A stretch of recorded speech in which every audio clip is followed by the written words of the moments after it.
Hey guys, in this video, I will show you how to use WhatsApp channels. All right, so let's begin with the video. Channels are different from normal groups.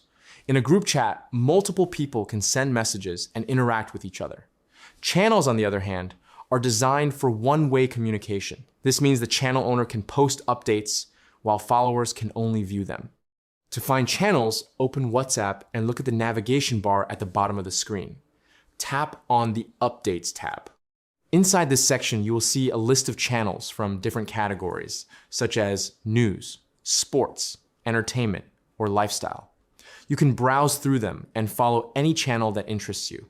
For example, if you find a channel you like, simply tap follow, and the channel will appear in your updates feed. Once you follow a channel, you can open it to see all the posts shared by the creator. These posts may include text updates, links, images, or announcements. However, posts inside a channel usually remain visible for about 30 days, so it's a good idea to check the channel regularly. You can also enable notifications for a channel. At the top of the channel screen, you will see a bell icon. Turning this on allows you to receive alerts whenever a new update is posted. If you want to create your own channel, go to the Updates tab and tap the three-dot menu in the corner of the screen. From there, select Create Channel and tap Continue.